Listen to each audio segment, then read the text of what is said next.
professed commitment to serving clients in need of financial services, some of those customers are more equal than others. Ultimately, Wall Street is no longer run in the interests of its clients, but in the interests of Wall Street entities themselves. The value of the street may lie in its role as a financial utility or intermediary, but as the financial results of Goldman Sachs and most of its rivals clearly demonstrate, that's not what generates the lavish profits. And profits are what Wall Street's own investors demand. For more than a decade, Goldman played the game better than anyone else on Wall Street. It earned returns on equity that were the envy of all its peers. Its bankers were considered the creme de la creme and increasingly earned bonus packages reflecting that status. Top bankers at Merrill, Lynch and Company, for instance, knew to steer clear of their temperamental CEO Stan O'Neill on the days that Goldman released its earnings. "Why can't we earn numbers like that?"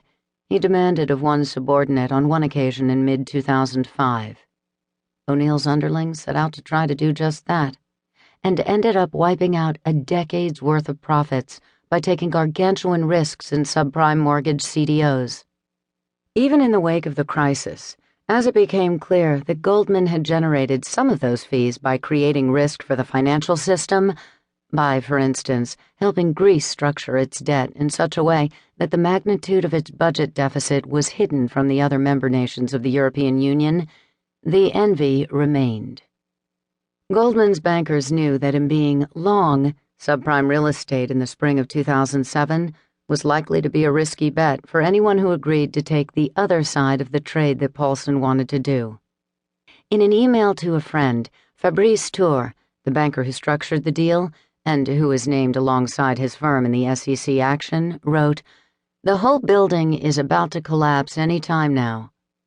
Only potential survivor, the fabulous Fab, standing in the middle of all these complex, highly leveraged, exotic trades he created without necessarily understanding all of the implications of those monstrosities." In another email, the head of Goldman's Structured Products Correlation Trading Desk warned Tour that the CDO biz is dead and that we don't have a lot of time left.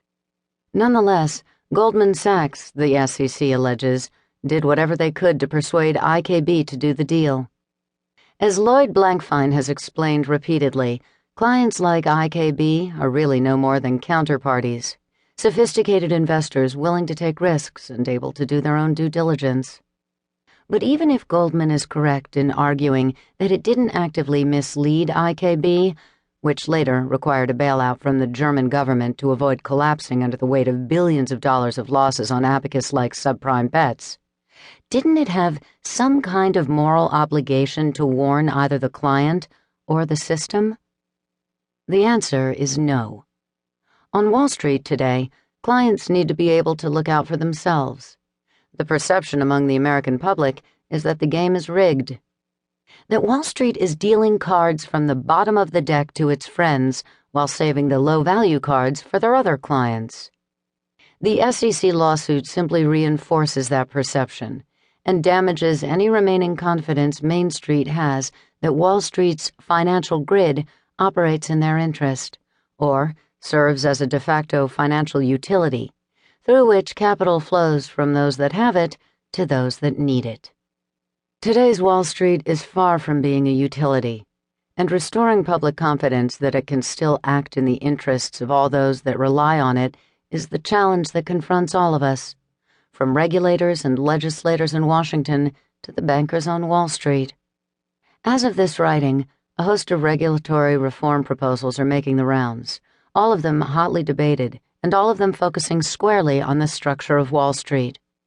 It remains to be seen, however, whether any of these will succeed in getting Goldman Sachs and its rivals to reconsider their raison d'etre and redefine their responsibilities to both their clients and to the financial system itself.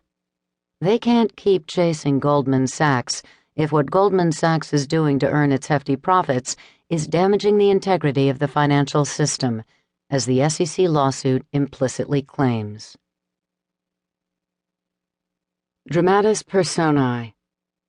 Patrick Adelsbach, Principal of Event-Driven Strategies at Axia LLC, a hedge fund research and advisory firm.